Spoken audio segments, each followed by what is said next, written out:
your God power. Get everything you ever wanted and live the life of your dreams. The Master's Course. Copyright 2010 by Richard Lee McKim Jr. All rights reserved. Let the quest for knowing begin.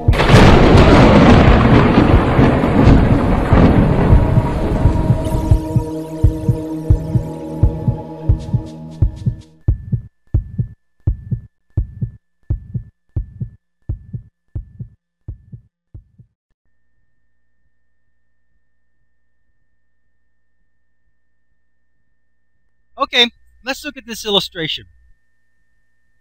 Okay, this illustration is a lot like the one we saw back in Chance, because you got three levels.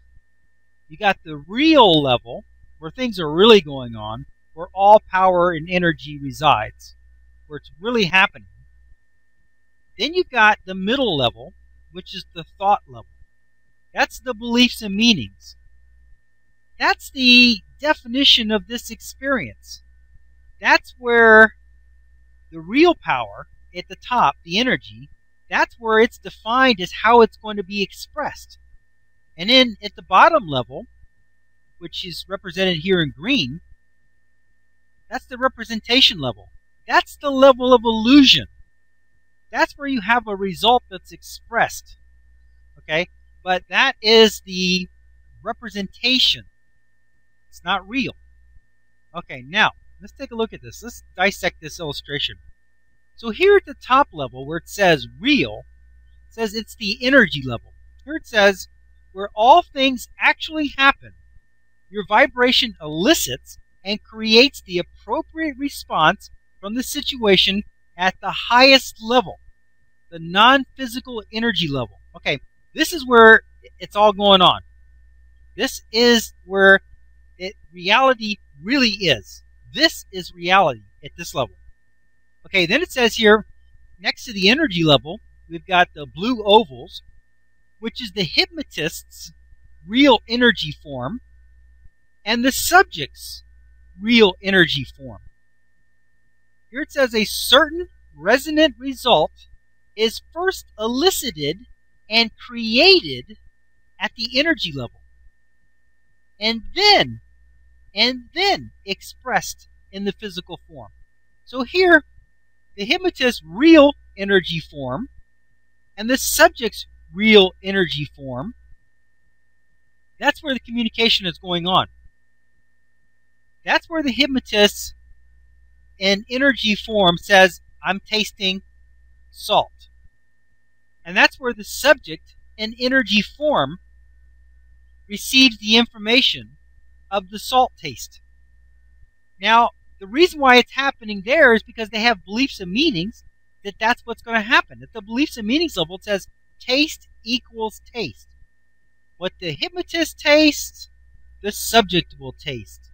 So in the energy form, the taste of salt is communicated to the subject's energy form, and then it's represented down here in the bottom in the green in reality. And the representation is the hypnotist tastes salt, which he's just representing that he's tasting. And then the subject tastes salt, which she's just representing that she's tasting. They're both representing that they're tasting salt. One is tasting the salt by actually holding a physical representation of the salt, and the other one's tasting salt by the representation only. Not by the physical amount, not by the physical salt, just by the thought of the taste of the salt, which the hypnotist had. Here it says the hypnotist's physical form and physical experience. And then, of course, the subject's physical form and physical experience.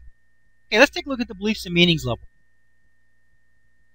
That's the thought level, where all meanings create your vibrations and elicits the appropriate response from the situation at the highest level, which is the non-physical level. So there is where you have your beliefs and meanings. The beliefs and meanings elicit the response from the higher energy level. So it creates the situation. And then it's represented in physical form. So first you start out with the beliefs and meanings that the hypnotist and the subject both agreed that what he tasted, she would taste. So their beliefs and meanings match. They're equal. So when he's tasting something, he's really tasting it in his energy form. And in his energy form, he's only creating it to taste it because it doesn't really exist. It's just energy. Even the salt itself is only energy. It has its own real form. It has its own energy form. But it's being represented as salt. And so the taste that's represented is the taste of salt. And so the hypnotist is representing that he's tasting that. And as a result, since the subject is supposed to taste what he tastes, then she tastes it as well. And then it's represented in the physical form. Here it says at the representation level, where all results are represented in physical form as they have already been prearranged and created in the energy realm. This is where they are experienced. This is the level of illusion. This is the level where everything is just represented. This is the level where you can take, at the beliefs and meanings, you can make some changes, and at the representation level, you can see with your fingertips. You can taste what's in somebody else's mouth. You can feel a touch 6 feet away.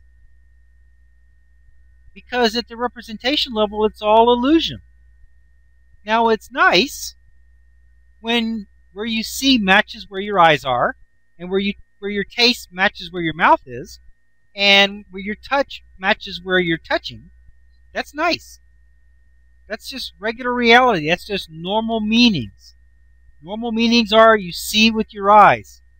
So from that normal meaning, people see with their eyes. Normal meanings are standard meanings that you taste what's in your mouth. So people put stuff in their mouth, they taste it. That's just the normal meaning, the regular meaning, the standard meaning, the one you're born with. However, in this case, she has a meaning that she's tasting what's in the hypnotist's mouth. So that's how it's being physically represented. That's how she's experiencing it in the illusion level. It's very simple. Okay. Let's look at this from the multiple realities point of view. Was it real that the witnesses of these two events could not taste what was in the hypnotist's mouth? Yes. That was very real. They were observers that didn't believe they had that ability, and so they didn't. That was their reality. Was it real that the girl could taste what was in the hypnotist's mouth? Yes, that was real. She was an observer, participant, who had a meaning for this situation that she could taste what was in the hypnotist's mouth, and so she could. Could these diametrically opposed realities exist at the same time, even though they are completely opposite? Of course. There can be as many viewpoints and meanings of any given situation, and each will have their own personal reality as a result. But often it seems like many people have the same reality together, like the group who all saw the daughter. How does that work, individually speaking? They are always individual realities. However, often many people can have and do have the same viewpoints and meanings for the same situation, and they can have the same reality as each other, but they still experience it individually. They are never sharing a reality. They are just eliciting the same reality, the same results as the others.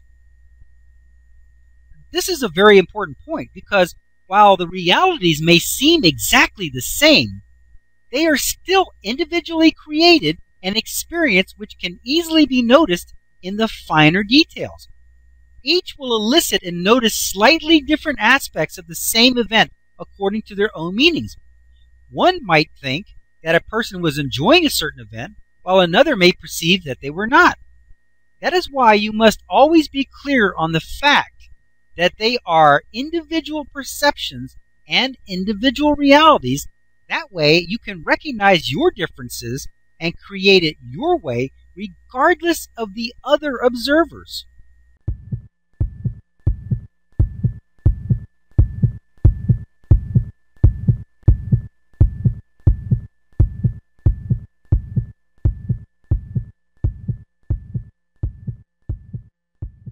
To continue, go to How to Use Your God Power, chapter number 12, segment number 18.